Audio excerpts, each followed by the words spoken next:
नमस्कार गुलाब शाह भैया, राहुल उत्पन्न सरकार प्रवीण, मेरे प्यारे बच्चों, आप सभी को नमस्कार। आप सभी का स्वागत है सेशन में। मेरे नन्हे बच्चे जल्दी से बताइए, आगे बढ़ें। मेरे प्यारे बच्चों, रेशियो प्रोपोर्शन चल रहा है। आपको रोज का काम रोज खत्म करना है। बंगाल की धरती से माता से प्रणाम है। आइए मेरे प्यारे बच्चों, आगे बढ़ते हैं। आइए अब आते हैं मेरे प्यारे बच्चों टाइप 3 में। टाइप 3 में क्या है कि जब आपको केवल दो ही नंबर देगा, जब मेरे नन्हे प्यारे बच्चों जब आपको केवल दो ही नंबर देगा और फिर आपसे प्रोपोर्शन पूछेगा। पहली टाइप में मैंने एबीसीडी चारों रिलेशन है, दूसरी टाइप में चार में से कोई तीन देगा, चौथा गायब होगा। चौथा गायब होगा, पहले नंबर पे सकता है, दूसरे का तीसरे का चौथा गायब। अब हमारे टाइप 3 में जहां आपको नंबर ही दो देगा, जैसे पहला सवाल है कि फर्स्ट प्रोपोर्शन बताओ, दो नंबर आपको दिए, एक नंबर बी दिया, एक नंबर ए दिया, दो नंबर दिया, फर्स्ट प्रोपोर्शन बी और सी आपको कहता फर्स्ट प्रोपोर्शन बताओ, प्रथम समानुपात क्या है। तो मेरे प्यारे बच्चों प्रथम समानुपात है, इसका मतलब क्या समझिए। प्रथम समानुपात यहां से लॉजिक समझा, आपको दो नंबर देखें बी और सी, मतलब फर्स्ट प्रोपोर्शन यानी कोई एक ऐसा नंबर है x मान लेते हैं, तो x का जो रिलेशन b के साथ होगा ना वही रिलेशन b का c के साथ होगा। फर्स्ट प्रोपोर्शन का मतलब x का b से जो रिलेशन होगा वही रिलेशन b का c के साथ होगा, है ना। तो अगर मेरे बच्चों यहां से x की वैल्यू निकालनी तो आप जानते हैं नजदीक वाला दूर वाला, इसकी से तो x * c और b * b करेंगे 20 पे, तो फर्स्ट प्रोपोर्शन होगा वो 20 पे अपॉन c। हां जी, सवाल को समझने की कोशिश करते हैं। कहता 24 और 16 फर्स्ट प्रोपोर्शन बताइए, मान लेते हैं फर्स्ट प्रोपोशन x है, यानी x का जो रिलेशन 24 के साथ है, x का जो रिलेशन 24 के साथ है वही रिलेशन मेरे बच्चों 24 का 16 के साथ है। तो कहता x की वैल्यू बताओ, तो दूर दूर की ना x * 16 नजदीक नजदीक में 24 8 * 16 8 24 2 से काटा 12, x की वैल्यू मेरे बच्चों क्या होगी 36 and that is your answer, यानी फर्स्ट प्रोपोर्शन होगा आपका 36 होगा। बताइए यहां ध्यान देंगे, तो कोई नंबर x उसका जो रिलेशन इसके साथ होगा, x का जो रिलेशन 2.4 के साथ होगा वही रिलेशन मेरे बच्चों 2.4 का 3.6 के साथ होगा। आपने ठीक बात है, तो सिंपल कैलकुलेशन करनी है। तो बेटा इसकी सिग्मा और इसकी सिग्मा देखो, ये डेसिमल से डेसिमल गया, बिल्कुल ठीक है। 12 * 24 12 * 36 बिल्कुल ठीक है। 3 से काटेंगे 3 8 24 पॉइंट आया, 8 को 2 से गुणा करेंगे 8 * 16 1.6। कैलकुलेशन और महज मजाक, सवाल में चाहिए नहीं, कैलकुलेशन अपने हिसाब से कर लीजिए। अब आते हैं मेरे बच्चों थर्ड प्रोपोर्शन पे। थर्ड प्रोपोर्शन तृतीय समानुपात। थर्ड प्रोपोर्शन क्या कहता है कि आपको कोई दो नंबर देगा, एक नंबर देगा, एक नंबर देगा और फिर कहेगा थर्ड प्रोपोर्शन, थर्ड प्रोपोर्शन यानी एक नंबर x, तो जो रिलेशन a का b के साथ होगा वही रिलेशन b का x के साथ होगा। This is basically called third proportion. ये मेरे बच्चों बेसिकली थर्ड प्रोपोर्शन कहलाता है। हां जी, यानी जो संबंध a का b से होगा वही b का किसी तीसरे के साथ होगा, तो कैलकुलेट करें नजदीक नजदीक दूर दूर, तो ax = b²। हां जी, यानी थर्ड प्रोपोर्शन की वैल्यू b² अपॉन a होगी, मतलब सेकंड नंबर का वर्ग करके फर्स्ट डिवाइड कर दोगे तो आपका थर्ड प्रोपोर्शन आएगा। तो कह रहा है 16 और 36 का थर्ड प्रोपोर्शन बताइए, मतलब 16 का जो अनुपात 36 से है वैसे ही अनुपात 36 का किसी थर्ड नंबर से x है, तो भैया 16 को x से किया और 36 को 36 से किया, 4 * 16 4 * 36 4 * 4 4 * 36, तो मेरे बच्चों x की वैल्यू क्या आएगा। This is my dear student right answer, option A is your absolute right answer, option A आपका करेक्ट आंसर। कहता थर्ड प्रोपोर्शन बताइए, मतलब 0.8 का जो संबंध 0.2 से है वैसा ही रिलेशन 0.2 का किसी थर्ड नंबर से। क्या करना है, इसकी सिग्मा तो x = 0.8 बराबर इसकी सिग्मा 0.2 * 0.2, बहुत अच्छा। अब देखो डेसिमल से डेसिमल बढ़ा दो, देखो 2 * 2 2 काट, सही बात है, 2 से काटेंगे 0.1 बचा और यहां 2 बचा, तो x की जो वैल्यू आई वो 0.1/2 आई, 0.1/2। देखो इसको और सुंदर से डिफाइन करना हो तो डेसिमल हटाएंगे 20 आ जाएगा, 2 * 10 आएगा, ठीक है। 1/2 कितना होता है 0.5 और बटे 10 है तो आ जाएगा 0.05। Option A is right answer, मेरे बच्चों ऑप्शन ए करेक्ट है। देखिए अगर दो नंबर है और सवाल में आपसे फर्स्ट प्रोपोर्शन मतलब पहले का दूसरे से जो है वही दूसरे का तीसरे से, अगर थर्ड प्रोपोर्शन मतलब जो पहले का दूसरे से वही दूसरे का तीसरे से। हां जी बताइए, कह रही थर्ड प्रोपोर्शन बताओ, तो मेरे बच्चों बताया थर्ड प्रोपोर्शन में क्या होना है, जो दूसरा नंबर है पहले का दूसरे से जो रिलेशन है वही बेसिकली दूसरे का किसी थर्ड से होगा, तो कैलकुलेट करते हैं 20² अपॉन a चला जाता है, दूसरे नंबर का स्क्वायर, तो x - y का स्क्वायर अपॉन में a यानी x - y स्क्वायर। अब मेरे बेटा यह x - y का होल स्क्वायर, ये बना a - b स्क्वायर का formula a - b * a + b, इससे होगा या तो बचा x - y upon x + y। अब आते हैं मेरे सबसे जरूरी हिस्से पे, दैट इज मीन प्रोपोर्शन, मध्य समानुपात। मध्य समानुपात का मतलब होता है कि अगर कोई दो नंबर है a और b तो इनके बिल्कुल बीचों बीच कोई ऐसा नंबर है जो दोनों को प्रोपोर्शनल करता है, मतलब जो a का x के साथ रिलेशन बनेगा वैसे रिलेशन x का b के साथ बनेगा। तो मेरे नन्हे बच्चों होगा क्या, x * x रहेगा और a * b रहेगा। तो पीछे वाला सवाल है, इसमें चाहे तो x और y की वैल्यू भी रख सकते हैं, मैंने वैल्यू इसलिए नहीं रखी क्योंकि सिंपल डाटा का मैंने वैसे दिखाई देगा, इसमें मैंने इसका आंसर आप रखना चाहिए। तो x की जो वैल्यू होगी वो क्या होगा, दोनों नंबर के प्रोडक्ट का स्क्वायर रूट, मतलब ये होगा मेरे नन्हे बच्चे मीन प्रोपोर्शन होता है वो दो नंबर के प्रोडक्ट का स्क्वायर रूट होता है, दो नंबर के प्रोडक्ट का स्क्वायर रूट होता है। आइए मेरे बच्चे कहते 64 और 120 64 और 121 का मीन प्रोपोर्शन निकालिए, तो 64 गुना 121 64 का गुना 8 और 121 का गुना 11, तो मेरे बच्चों आंसर आएगा 25 सेंटीमीटर।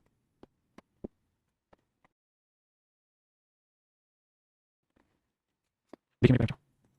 मीन प्रोपोर्शन क्या होगा 0.049 गुना 0.9। अब जरा ध्यान देना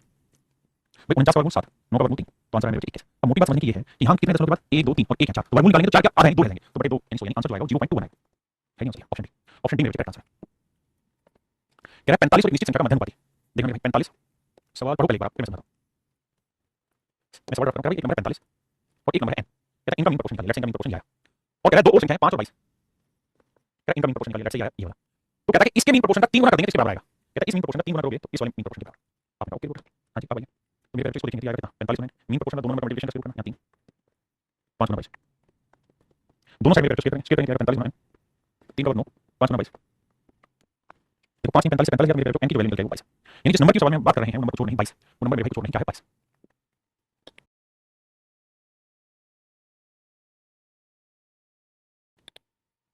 पहले नंबर को सकते हैं सवाल में क्या p q r and s are proportional, कहता है p q r s proportional है, अगर मेरे बच्चे p q r s proportional है तो मतलब p का q से जो रिलेशन होगा, ऑप्शन समझाएंगे ना तो देखना लिखते हैं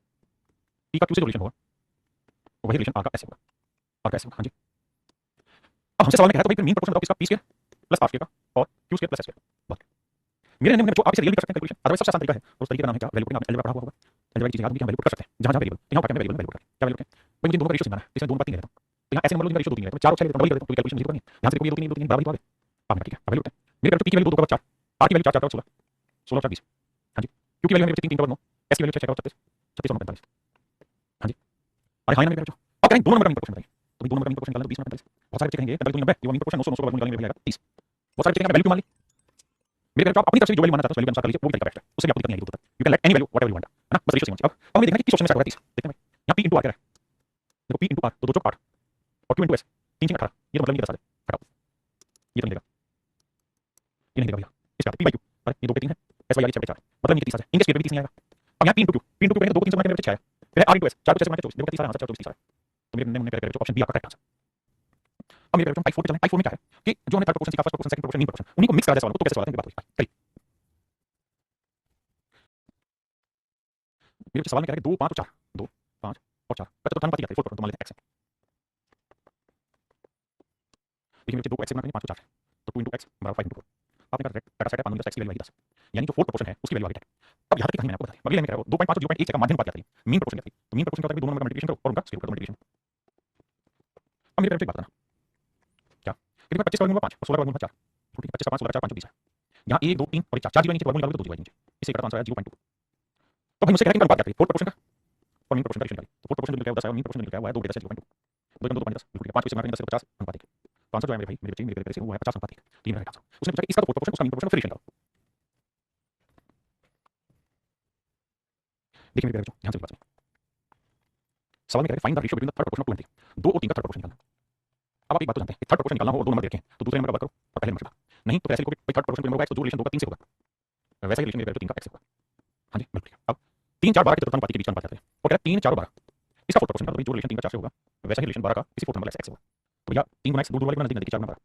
3 4 12 4 16 x की वैल्यू 16, ये है फोर्थ प्रोपोर्शन, करेंगे रेशियो बताइए। तो मेरे थर्ड प्रोपोर्शन और फोर्थ प्रोपोर्शन, तो थर्ड प्रोपोर्शन 9/2 है तो फोर्थ प्रोपोर्शन होगा 16, दूसरे दोनों का गुना 9/32। अब मेरे बचा है ऑप्शन मिलेगा, तो ऑप्शन मिलेगा आंसर।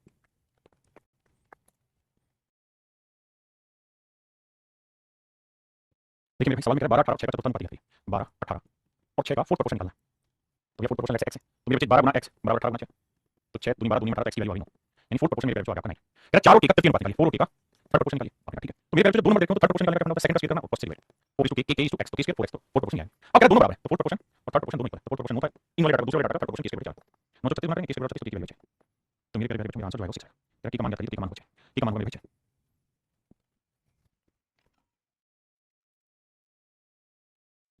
मेरा x और y के बीच में धनुपाती देखते हैं, अनुपाती का k गुना, मेरे सवाल में कह रहा है x और y दो नंबर है, ठीक है, इनका मीन प्रोपोर्शन निकालो, तो मेरे मीन प्रोपोर्शन होगा रूट x y होगा,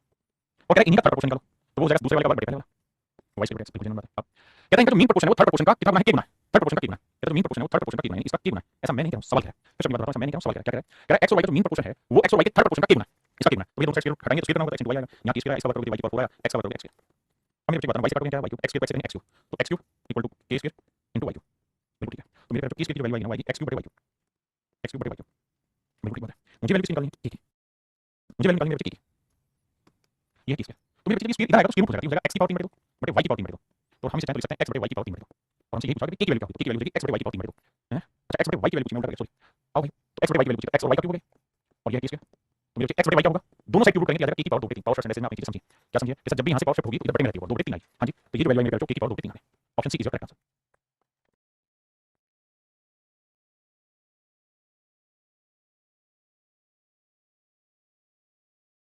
देखिए मेरे भाई कह रहा p 3 और 9 का थर्ड प्रोपोर्शन है, 3 और 9 का थर्ड प्रोपोर्शन है, तो p की जो वैल्यू होगी वो होगी मेरे बच्चों 9 का वर्ग बटे 3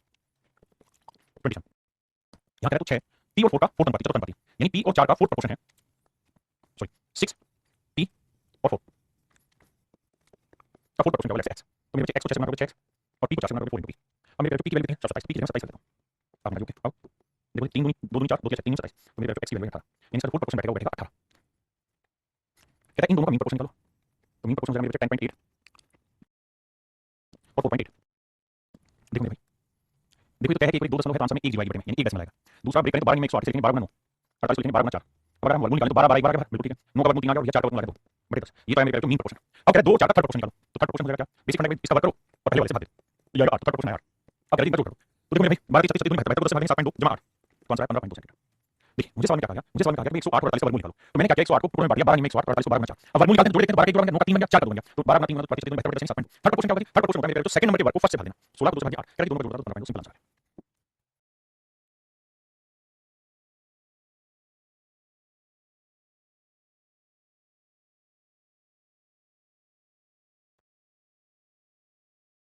देखिए सवाल में कह रहा है ए बी सी और डी ऐसे हैं कि अनुपातिक हैं, A B C and D are proportionate, क्या है मेरे जो प्रोपोर्शनेट है तो नजदीक नजदीक कितना दूर दूर कितना, तो मतलब a into d जो होगा वो बराबर होगा b into c, पहली चीज।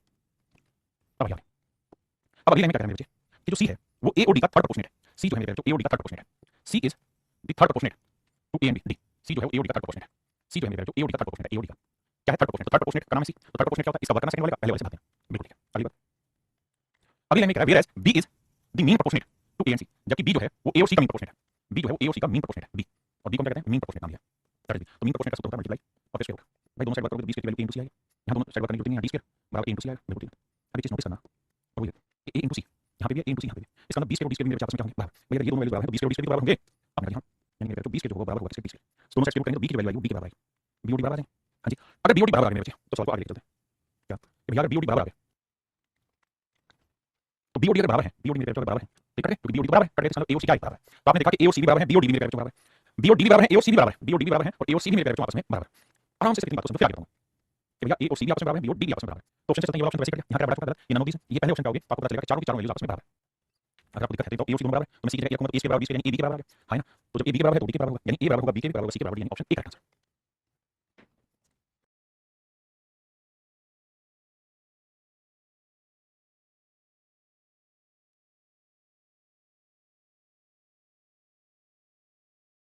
देखिए मेरे भाई पहली लाइन पहले 2 और b का थर्ड प्रोपोर्शनल 32 है। मेरे बच्चे सवाल में कह रहा है 2 और b का थर्ड प्रोपोर्शनल 32 है। Third proportional of 2 and b is 32। तो ये बताओ 2 और b का थर्ड प्रोपोर्शनल कैसे निकालते हैं। तो सर सेकंड नंबर का स्क्वायर करते हैं और फर्स्ट से डिवाइड करते हैं और ये इसके बराबर 32 है। तो मेरे बच्चे यहां से सोल्व करोगे 20 के बराबर 64 तो b की वैल्यू कितनी आ गई 8। इसका ध्यान से समझ में आया कि भैया b की वैल्यू 8 है। अब अगली लाइन में क्या करें अगली लाइन में कह रहा है b और d का मीन प्रोपोर्शन b और d का मीन प्रोपोर्शन कह रहा है b और d का मीन प्रोपोर्शन जो है वो b और d का मध्यम b और d का मध्यम याद करें। अच्छा जहां d अच्छा कह रहा है इसका मीन प्रोपोर्शन निकालिए तो मीन प्रोपोर्शन क्या होगा इसके root of b into d ये मेरे बच्चों से पूछा हुआ है ठीक है। अब आगे आते हैं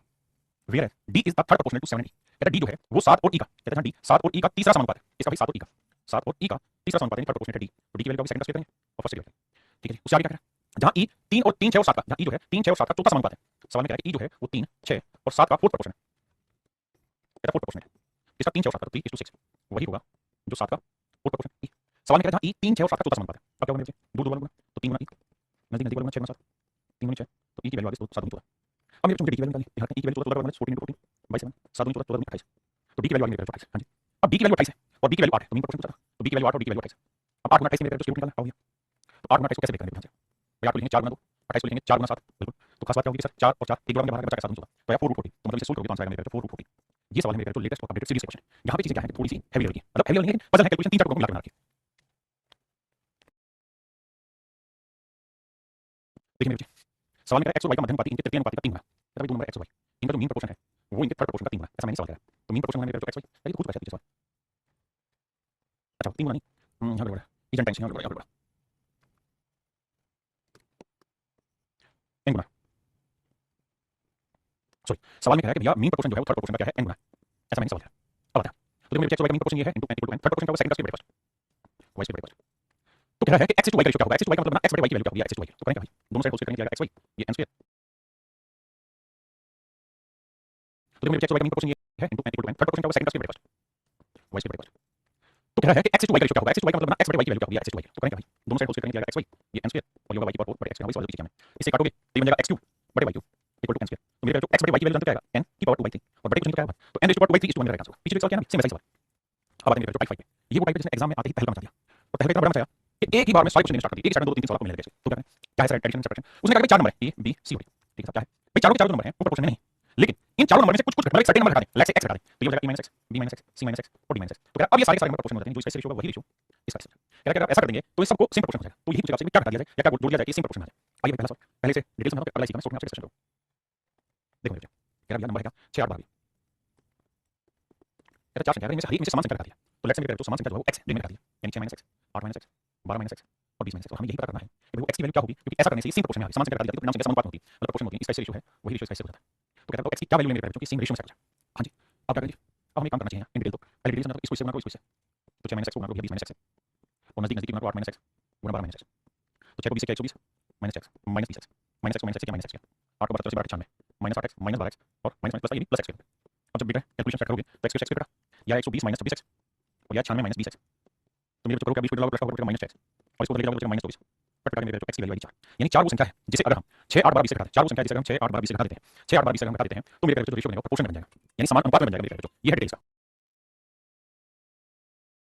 देखिए मेरे बच्चों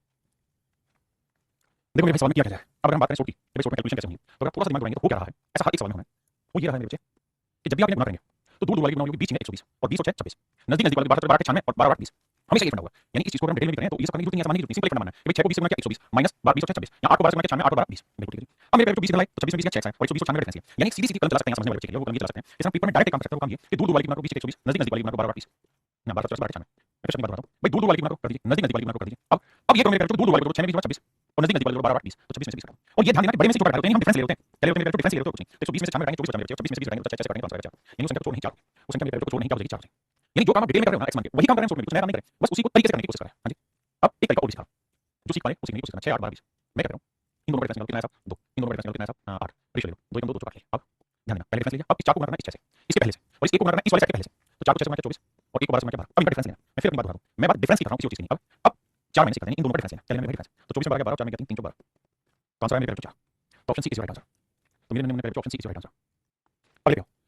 कितने बच्चे पॉइंट को समझ गए जल्दी से कमेंट करिए, मैं पॉइंट बताऊं आपको, मैं अगले सवाल को डिटेल से समझाऊंगा, सोच समझाऊंगा, आप जल्दी से कमेंट करो ये समझ कितने गए। जैसे यहां क्या कौन सी संख्या जोड़ दी जाए, मुझे डिटेल लेना होगा, तो नंबर है 6 7 15 और 17 ठीक है। अब क्या जोड़ दिया, लेट्स एक्स जोड़ दिया, ये 6 जमा x ये 7 जमा x ये 15 जमा x ये 17 जमा x। अब क्या करना है, कहते हैं समान अनुपात आ जाए, डिटेल बताओ तो दूर दूर वाली गुणा 6 जमा x गुणा 17 जमा x, नजदीक नजदीक वाली गुणा 7 जमा x और 15 जमा x। तो मेरे बच्चे डिटेल करोगे तो 6 17 102 आएगा, फिर 6 17 17 23 आएगा, यहां देखो 15 105 है 7 15 22 है x के लिए करेगा। अब मेरे बच्चे 105 में से 102 घटाओ तो बचेगा 100 मतलब 3 और 23 में 22 यानी x की वैल्यू यानी 3 नंबर है जिसे हमें हर एक में जोड़ना पड़ेगा, उसके बाद कल्याण हो जाएगा, उसके बाद मेरे कल्याण हो जाएगा। हां जी, अब अगली कहानी सुनिए क्या जी, अगली कहानी क्या है, यहां की बात सुनो। अगली कहानी मेरे पे ये है कि अगर मैं x की वैल्यू 3 सोल्व करके निकालना चाहता हूं तो मुझे सब करने की जरूरत नहीं है, मैंने आपको तरीका बताया क्या कि भैया एक सिंपल काम करो, दूर दूर वाली गुणा को 17 के 102 कर लिया साहब और 15 7 105 और इनका डिफरेंस लेना है, दूर दूर वाली गुणा नजदीक नजदीक वाली मेरे सब ध्यान है 102 में से 105 नहीं करना, इनका डिफरेंस लेना है, बड़े में से छोटा करना, फिर मेरे पे हमें जोड़ना इधर 17 और 36 और 15 में से 15 और 7 22 इनका डिफरेंस लेना है, या 3 और यहां 1 तो आंसर आ जाएगा मेरे पे 1 तो मैंने तरीका सिखाया, ये क्लियर है वैसे भाई बहनों को बहुत। अगर इस वाले में आपको सहजता महसूस होगी, अगर ध्यान देंगे तो मैंने आपको इनका डिटेल ही कराया, लेकिन डिटेल को थोड़ा सिस्टमैटिक कर दिया जो नहीं लोग कर पाते। अब क्या करने को कहा मैं कह रहा हूं कि आप चीजों को ऐसे करो कि 6 और 7 का डिफरेंस ले लो, 1 15 और 17 का डिफरेंस ले लो, अब 2 को गुणा करो इसके पहले से 2 से 12, 1 को गुणा करो इसके पहले से 15 दोनों का डिफरेंस ले लो और यहां 2 में से 1 घटा दो मतलब 15 12 3 डिफरेंस की बात करें तो भी आपका आंसर नहीं निकलेगा। ये वाला तरीका क्या है, ये बेसिकली यहां जो सेटिंग है उसको कॉमन लेके पहले कैंसिल करने वाली चीज होती है, तो आप ऐसे कर सकते हैं या फिर मेरे पे ऐसे मर्जी आपकी। अगर ये डाटा बहुत बड़े होंगे तो मल्टीप्लिकेशन बड़ी मुश्किल होगी, उस केस में आपको ये सबसे आसान कर देगा। आइए तो कहानी तेरी करिए भाई, मेरे बच्चे सवाल में कह रहा है 29 अगला 39 फिर अगला है 32 और फिर कहता है प्रोपोर्शन में नहीं मान ली बात, तो कहता है इनमें से x घटाएगा यानी x सब में से घटाएगा, x is separated from each and everything, हर एक से घटाएगा ताकि जो नंबर हमें मिले वो एक प्रोपोर्शन में आ जाए, नंबर जो मिले उसमें प्रोपोर्शन में।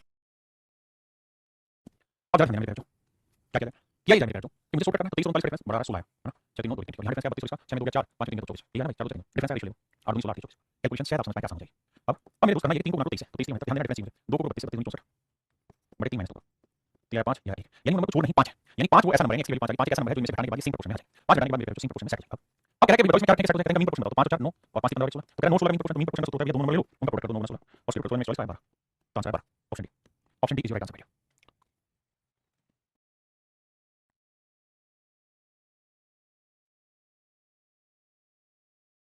आइए मेरे कहता है जब x को 9 15 21 31 में से प्रत्येक में जोड़ा जाता है 9 15 21 9 15 21 और 31 में जोड़ा जाता है तो प्राप्त संख्या समानुपात होगी 15 और 9 21 और 31 का 10 बहुत बढ़िया रेशियो में 2 के 2 10 फिर क्या तरीका सिखाया मेरे 5 को इसके पहले से 3 को इसके पहले से तो 5 में 45 और 21 की और बच्चे बड़े में 5 में 3 2 5 में 3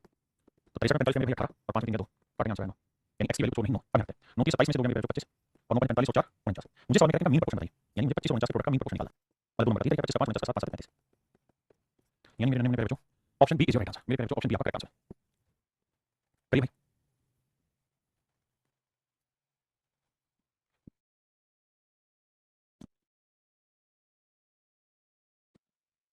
x is subtracted from each of the number कहता 58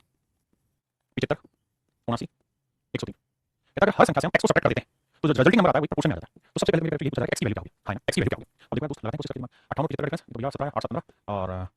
18 15 में 7 और 6 7 और यहां देखो भैया आया 24 मजा आ गया 9 4 7 3 10 ठीक नहीं 24 आ गया यहां पे होगी 79 103 9 4 13 7 2 10 अब मेरे कैलकुलेशन बड़ा हो गया। अब 24 को 58 से गुणा करोगे 17 को 79 से करोगे टाइम टेकन हो जाएगा और इतना टाइम टेकन हो जाएगा पेपर में कैलकुलेशन करना थोड़ा मुश्किल हो जाएगा। तो मेरे जब ऐसी परिस्थिति आ जाए तो फिर क्या किया जाए, जब ऐसी परिस्थिति आ जाए तो क्या किया जाए समझ आ गई बात तो सही है सर। अब भैया सोल्व करना है तो डिटेल में सोल्व करो कैलकुलेशन का आंसर निकालो ठीक है, नहीं तो मेरे देखो क्या हमें मीन प्रोपोर्शन निकालना है किसका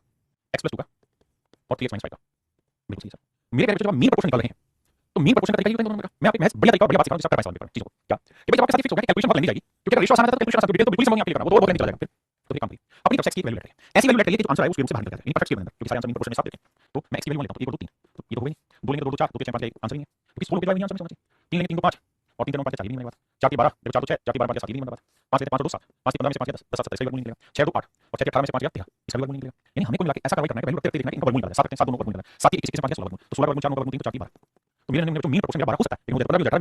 है, तो 12 कब आया सर, जब आप x की वैल्यू 7 है, तो मेरे बच्चे की वैल्यू आपने चेक करनी पड़ेगी। ये वैल्यू चेक करो, x की वैल्यू 7 लेके आया 51, या 75 68, यहाँ 7 लगाएंगे 72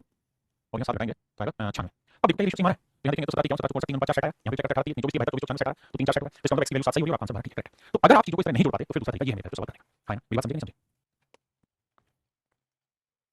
अब बात करते हैं मेरे type of ratio. Type of ratio जो होता है इसमें क्या होता है, जो शब्द है उन शब्दों को आपको समझना है। देखो एक शब्द होता है जिसको कहते हैं कंपाउंड रेशियो, हिंदी में बोलते हैं मिश्रित अनुपात। अगर आप कैसे रेशियो लगाओ a to b c to d e to f compound ratio होता है, तो a/b + c/d = e/f इन सबको आपस में मल्टीप्लाई करते चले, ये हो गया मेरा कंपाउंड रेशियो। अगर आपसे पूछा जाए डुप्लीकेट रेशियो, तो डुप्लीकेट जो है ना इस शब्द का अर्थ हिंदी में होता है वर्ग अनुपात, वर्ग अनुपात। मतलब अगर a to b आपको दिया हुआ है, a to b देखो तो इसका डुप्लीकेट रेशियो बताओ, तो मतलब इसका भी वर्ग करो, इसका भी वर्ग करो। अगर इसके आगे सब लगा दे, सब डुप्लीकेट बताओ, सब डुप्लीकेट का वर्गमूल करो। यानी अगर मान लीजिए कोई देखा a to b दिया हुआ रेशियो, तो इसका सब डुप्लीकेट हो जाएगा वर्गमूल। ट्रिप्लिकेट का मतलब होगा मेरा घनानुपात, घनानुपात मतलब क्यूब रेशियो। तो अगर a to b है तो उसका क्यूब करेंगे तो क्यूब रेशियो। अगर सब वर्ड आ जाएगा ट्रिप्लिकेट के पीछे, जैसे आगे सब ट्रिप्लिकेट तो मतलब क्यूब रूट करना है, घनमूल अनुपात निकालना है। अगर मेरे बच्चे बात करें इनवर्स रेशियो, इनवर्स मतलब उल्टा करके जैसे a to b का इनवर्स रेशियो बताओ, 1/a/1/b। तो ये सिंपल सिंपल सब है जिनका रेलवे जैसे एग्जाम में बहुत इस्तेमाल होता है। अब मेरे बच्चे पहले सवाल पे आते हैं, बताइए ये कोमल लगे 3 1 2 3 करिए।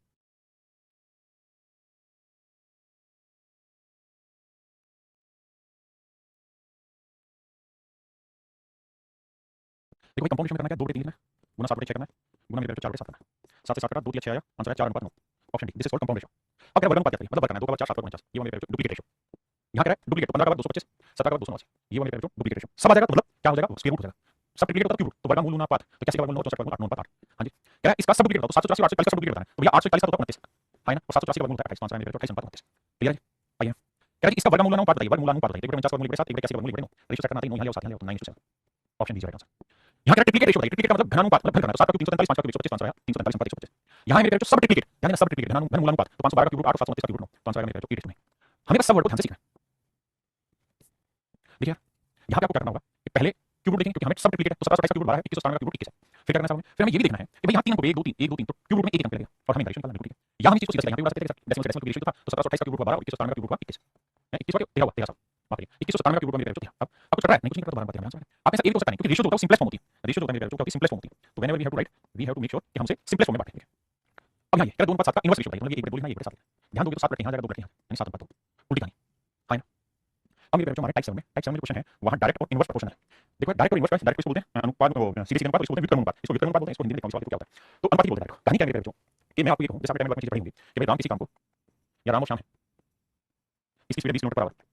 और इसकी स्पीड 30 किलोमीटर पर आवर, पढ़ेंगे आगे टाइम में देखेंगे तब जानेंगे इस बात को अच्छे से। लेकिन इसकी स्पीड 20 और 30 है और मैं कहूं किसी सर्टेन डिस्टेंस पर चलने में टाइम का रेशियो क्या होता है, आप ये कहेंगे सर हमको एक ऐसी डिस्टेंस मान लेते हैं तो इसे भाग चले, तो 60 किलोमीटर मान लेते हैं डिस्टेंस, तो सर 20 किलोमीटर पर आवर की स्पीड से 60 किलोमीटर जाएगा 3 घंटे लगेगा, और 30 की स्पीड से 60 जाएगा तो 2 घंटे लगेगा। तो मेरे बच्चों हम कहेंगे कि स्पीड का रेशियो है तो वो है मेरे बच्चों 2:3, पार्ट 2:3 है, जबकि इनके टाइम का रेशियो वो क्या है मेरे बच्चों 3:2। अगर स्पीड का रेशियो 2:3 है तो टाइम का रेशियो मेरे बच्चों 3:2, यानी जो रेशियो स्पीड होता है उससे एग्जैक्ट उल्टा रेशियो टाइम का होता है। हम इस बात कैसे कहते हैं कि स्पीड का रेशियो होता है ना वो इनवर्सली प्रोपोर्शनल होता है किसके टाइम का, ये जो है ये साइन खाता है प्रोपोर्शन का, प्रोपोर्शन का, प्रोपोर्शन का। तो इसका मतलब ये है कि जो स्पीड का रेशियो होगा उसका उल्टा टाइम का रेशियो होगा, टाइम का रेशियो होगा वो इनवर्स होगा किसकी स्पीड रेशियो, दोनों मतलब एक ही है। आप कहेंगे कि बात समझ में आई, तो डायरेक्ट प्रोपोर्शन का ये कहता है मेरे बच्चों बढ़ेगा इनवर्स प्रोपोर्शन। जैसे मैं आपको कहूं कि राम और श्याम, राम और श्याम मेरे बच्चों राम और श्याम टाइम तो ले रहे हैं किसी काम को करने में, टाइम ले मान लीजिए 2 या इनकी मजदूरी 5 5 6 में, या टाइम ले 5 घंटे और 6 घंटे, ये दिन में 5 घंटे काम करता है, दिन में 6 घंटे काम करता है। और मैं कह रहा हूं कि भैया दोनों की वेजेस सेम है, दोनों की वेजेस सेम है, दोनों की वेजेस सेम है। भाई ये पर घंटे फिक्स अमाउंट लेता है, ये पर घंटे फिक्स अमाउंट लेता है, लेट्स से 10 रुपए पर घंटे ये लेता है, लेट्स से 10 रुपए पर घंटे लेता है।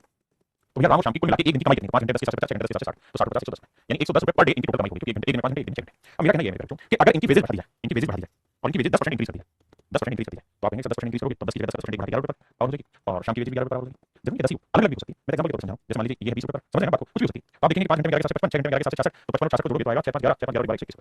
पर डे की कमाई होगी। तो मेरे बच्चों ये है अब इनकी फाइनल रेवेन्यू, रेवेन्यू। तो आपने चीज नोटिस की होगी कि रेवेन्यू जो बढ़ जाना 110 से 120 होगा, कितना इंक्रीज और 110 पे 11 मतलब 10% इंक्रीज होगा। यानी मैं ये कह सकता हूं कि जिस अकॉर्डिंग पर आवर वेजेस बढ़ रहा है, प्रति घंटे वेजेस बढ़ रहा है, उसी अकॉर्डिंग इनकी रेवेन्यू भी बढ़ रही है। अगर वेजेस 10% बढ़ रहा है तो इनकी ओवरऑल रेवेन्यू भी 10% बढ़ रही है, इसको कहते हैं डायरेक्ट प्रोपोर्शन, डायरेक्ट प्रोपोर्शन। देखिए प्रोपोर्शन तो है कि अगर वेजेस मान लो 10% बढ़ेंगे 10 से 11 हुई तो रेवेन्यू भी 10 से 11 हो जाएगी, तो ये तो प्रोपोर्शन का साइन होता है जब हम डायरेक्ट या इनवर्स रेशियो में से शो करते हैं, बहुत लेकिन समझोगे तो पता लगेगा। यानी यहाँ पे वेजेस और रेवेन्यू दोनों सेम रेशियो में बढ़ रही है, यानी अगर वेजेस ए से बी के अनुपात में बढ़ी है तो विश्वास मानिए रेवेन्यू भी ए से बी के अनुपात में बढ़ेगी, है ना। तो हम इसे कहते हैं डायरेक्ट प्रोपोर्शन। लेकिन अगर ऐसा हो कि वेजेस ए अनुपात बी में बढ़ा लेकिन रेवेन्यू बढ़ा बी अनुपात ए में, तो मेरे हम इसे कहते हैं इनवर्स प्रोपोर्शन, कहते हैं इनवर्स प्रोपोर्शन। तो आज हम इन्हीं चीजों पर चर्चा करने जा रहे हैं, ये कहलाता है इनवर्स प्रोपोर्शन, ये कहलाता है डायरेक्ट प्रोपोर्शन। वैसे आप कहेंगे सर अगर हम साइन को इक्वल बनाना चाहते हैं कि टाइम इक्वल टू लेना चाहते हैं 1/2 स्पीड, टाइम का फॉर्मूला 1/2 स्पीड नहीं होता। तो सर अगर आप ध्यान देंगे ना तो आपको बात एहसास होगी कि ये जो इनवर्स रेशियो हुआ है ना टाइम स्पीड का रेशियो इनवर्स टाइम से, ये केवल तभी हुआ है जब दोनों ने सेम डिस्टेंस ली हो, यानी कांस्टेंट डिस्टेंस ली हो, दोनों कांस्टेंट या फिक्स डिस्टेंस दोनों ने चली, तभी ऐसा है। अगर इसमें चलिए 40 किलोमीटर और इसमें चलिए 60 किलोमीटर, तो बेटा ये ले लेगा 2 घंटे, ये ले लेगा 2 घंटे, टाइम का रेशियो 1 बनता है। यानी जब डिस्टेंस फिक्स हो, कांस्टेंट हो, केवल उसी केस में इनका रेशियो रिवर्स होता है। तो जब ये डायरेक्ट या इनवर्स प्रोपोर्शन के साइन दे और आपको इक्वल कुछ करना हो, इक्वल साइन लगाना हो, तो यहां पे अपनी तरफ से कोई कांस्टेंट वैल्यू ऐड कर लेना। अब किस जगह पे कौन सी कांस्टेंट वैल्यू होगी, धीरे-धीरे अगले चैप्टर में आप सीखोगे। अगर टाइम स्पीड का पढ़ना है तो हर हाल में कांस्टेंट वैल्यू डिस्टेंस होगी, यानी डिस्टेंस या कांस्टेंट होगी। बाकी अलग-अलग जगह पे अलग चीज कांस्टेंट होगी। तो जब भी अगर इनको इक्वल साइन में डालना है, जैसे टाइम इक्वल टू रखना है, तो कांस्टेंट वैल्यू रखेंगे, कांस्टेंट वैल्यू कुछ भी हो सकता है, ठीक है। टाइम स्पीड का कहानी है तो हर हाल में डिस्टेंस होगा, क्योंकि डिस्टेंस होगी तभी डिस्टेंस कांस्टेंट टाइम कहलाता है, ठीक है। अब एक सवाल है, धीरे-धीरे बात समझाऊंगा। सवाल में कह रहा है इंग्लिश पढ़ना, ये इस inversely proportional to the cube of b, कहता है जो a है वो इनवर्स इनवर्सली प्रोपोर्शनल है इसके क्यूब ऑफ बी के, ए बी के घन का व्युत्क्रमानुपाती है, ठीक है। अगर मेरे बच्चे इनको इक्वल का साइन देना है तो मुझे हर हाल में कोई कांस्टेंट वैल्यू ऐड करनी है, तभी ऐसा होगा, क्योंकि किसी कांस्टेंट वैल्यू की वजह से ही इन्वर्स होंगे। अब सवाल में कह रहा है ए की वैल्यू 3 लेते हैं तो बी की वैल्यू 2 होती है, तो 2 का क्यूब 8 इनटू के, बड़े ध्यान से बात सुनिए। कह रहा है यदि ए की वैल्यू 3 लेते हैं तब बी 2 होता है, if A is 3 then B is 2, अगर ए की वैल्यू 3 लेते हैं तो बी की वैल्यू 2 होती है, तो 2 की पावर 3 8 8 24 में के की वैल्यू 24 है, बिल्कुल ठीक है। अब अगर आप ध्यान देंगे तो ये बेसिक फंडा था, बिल्कुल सर, इस फंडे में a equal to 1 upon b cube into k था और k की वैल्यू निकली 24, तो इसका वैल्यू आ गई 24। अब कह रहा है लेकिन नई सिचुएशन दे रहा हूं मैं, यदि a की वैल्यू 8/9 हो तो b की वैल्यू क्या होगी। अब कह रहा है a की वैल्यू 8/9 लेना भाई, a की वैल्यू मेरे 8/9 लेना तो b की वैल्यू क्या होगी, 8 24 तो b की वैल्यू 27, तो मेरे b की वैल्यू 3, तो मेरे b की वैल्यू 3 जी।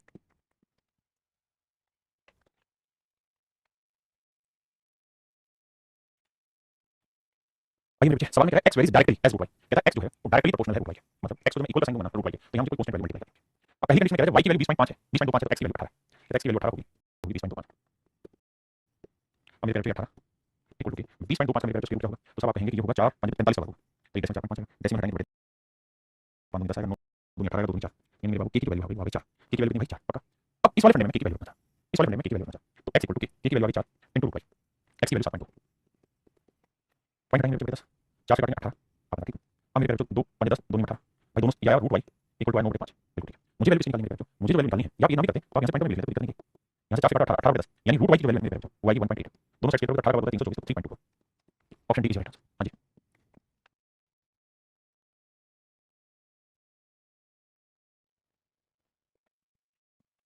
देखो मेरे भाई सवाल में कह रहा है कि ए जो है वो बी के डायरेक्टली लेकिन सी के इनवर्स है, ए जो है वो डायरेक्टली प्रोपोर्शनल है बी के बट इनवर्सली प्रोपोर्शनल है सी के, कह रहा है ए बी के तो डायरेक्ट सी के इनवर्स, यहां तक मेरी बात है बात है। अब अगर मैं इसे इक्वल का साइन देता हूं तो आएगा ए इक्वल टू कोई constant value into B by C, भाई सी का इनवर्स बी का डायरेक्ट। अब करना क्या है उसने, कुछ नहीं इन्हीं चीजों में वैल्यू लगाएगा और कैलकुलेट करेगा। जैसे पहले वाली स्टेटमेंट में कहते हैं ए की वैल्यू 4/3 है और बी की वैल्यू 3/7 आती है और सी की वैल्यू 9/14, ध्यान देना कहता है ए 4/3 है सी 9/14 आएगा तो बी की वैल्यू 3/7। अब हम कैलकुलेशन बैठाते हैं 4/3 बराबर के गुणा 3/7 14/9 3 के 9 3 3 7 2 14 2 2 4, तो मेरे नंबर में ए की वैल्यू निकल जाएगी y2, ए की वैल्यू निकल जाएगी y2, ए की वैल्यू निकल जाएगी 2 ए की वैल्यू निकल जाएगी 2। अब ये वैल्यू हटानी होगी मैं, आओ जरा इसमें। अब के की वैल्यू निकल के आ रही है तो हटा देते हैं, नहीं हटा देते भाई। सवाल में कह रहा है कि अगर अब ए की वैल्यू 4/3 रखें, ए की वैल्यू 4/3 रखें, के की वैल्यू 2 निकल जाए और बी की वैल्यू 30 रखें, तो कहता है भैया सी की वैल्यू कैलकुलेट करो क्या होगी। देखो भाई 2 से काटा 2 है, 2 से काटेंगे 15 है, 15 को लिखेंगे 5 गुना 3, मेरे बच्चे रूट 3 को इससे काटेंगे तो आएगा रूट 3 क्रॉस मल्टीप्लाई करोगे तो सी की वैल्यू 5/3, तो मेरे सी की वैल्यू 5/3 है, सी की वैल्यू मेरे 5/3 और यही मेरे आपका करेक्ट आंसर।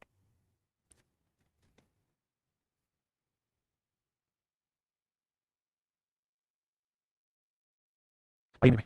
सवाल में कह रहा है p varies inversely as the square of q, कहता है p जो है वो इनवर्सली प्रोपोर्शनल है लेकिन q का नहीं, क्योंकि स्क्वायर था, ऐसा मैंने सॉल्व करा। अब भैया इक्वेट करेंगे p equal to constant value into 1 upon q square. अब q की वैल्यू मेरे 4.5 p की 1.2, कहता है p की वैल्यू 1.2 आती है जब हम q की वैल्यू 4.5 लेते हैं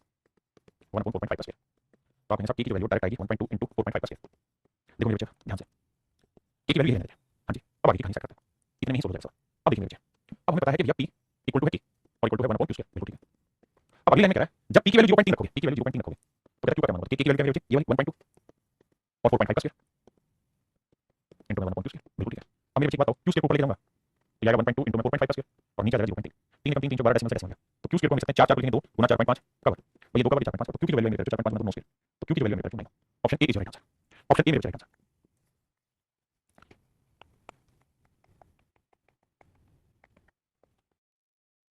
देखिए मेरे बच्चे सवाल में कह रहा है कहता है r varies directly as S,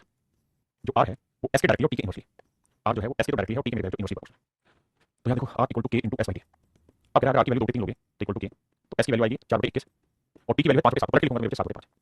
आओ मेरे भाई 3 से काटेंगे 7 7 से 7 है 2 से काटेंगे 2 है, तो मेरे नंबर में से k की वैल्यू आई 5/2, आपने बिल्कुल ठीक है। अगर k की वैल्यू 5/2 है तो आगे की चर्चा, आगे की चर्चा की बात करते हैं। देखो यार r equal to k into s by t, अब हमें सवाल में कह रहा है कि अगर r की वैल्यू 3/4 बहुत बढ़िया, k की वैल्यू मेरे 5/2 बहुत बढ़िया, s की वैल्यू हमें फाइंड आउट करनी है और 1 अपॉन t की वैल्यू को उल्टा कर दो, तो t की वैल्यू 1 पलटेंगे तो आ जाएगा 9/2, ठीक है भैया। अब कहता है बाबू वैल्यू निकाल दो ऐसी, देखो यार 2 से काटेंगे 2 आएगा, बिल्कुल ठीक है, 3 से काटेंगे 3 आएगा, तो 5 की करेंगे 15 15 30 में मेरे s की वैल्यू आएगी 1 अपॉन 30, ये मेरे सवाल का राइट तरीका, सही आंसर निकालने का तरीका मेरे तो आपको करेंगे, ये वाला सवाल मेरे आपको करना इसमें करा पहले तरीके से पढ़िए फिर आगे आते हैं। देखिए मेरे सवाल में कह रहा है कि किसी वस्तु की गिरती ऊंचाई यानी हाइट में जो डिक्रीज हो रहा है वो बेसिकली समय यानी जो टाइम है उसके वर्ग के समानुपाती है, ऐसा मैंने सवाल कह रहा है द फॉलोइंग हाइट यानी हाइट जो नीचे जाती जा रही है वो किसी ऑब्जेक्ट की वो डायरेक्टली प्रोपोर्शनेट है किसके to the square of the time, मतलब सर वो ये कह रहा है कि हाइट जो गिर रही है वो डायरेक्टली प्रोपोर्शनेट है टाइम के वर्ग के, यानी height equal to sign constant value into time का स्क्वायर। अब कहता है जब एक ऑब्जेक्ट 80 सेंटीमीटर हाइट को गिरा देती है 80 सेंटीमीटर हाइट को गिरा देती है तो कहता है समय लगता है 4 सेकंड, मतलब 4 सेकंड में वो ऑब्जेक्ट 80 सेंटीमीटर नीचे गिर जाती है, तो 4 सेकंड का स्क्वायर 4 16 16 तो k की वैल्यू 5 सेंटीमीटर, k की वैल्यू मेरे 5 सेंटीमीटर। हां जी अब आइए सामने, तो भैया k की वैल्यू की फंक्शन आ गया हाइट इक्वल टू k की वैल्यू 5 गुना t टाइम्स स्क्वायर। अब सवाल में कह रहा है तो 8 सेकंड में वस्तु कितनी हाइट तक गिर जाएगी, तो कहता है कितनी हाइट डिक्रीज हो जाएगी 8 सेकंड में। तो भैया 8 कवर करोगे 64 65 9 5 20 25 320, यानी इसकी जो हाइट है मेरे बच्चों वो 320 सेंटीमीटर नीचे गिर जाएगी। हाइट जो है मेरे बच्चों 320 सेंटीमीटर नीचे गिर जाएगी।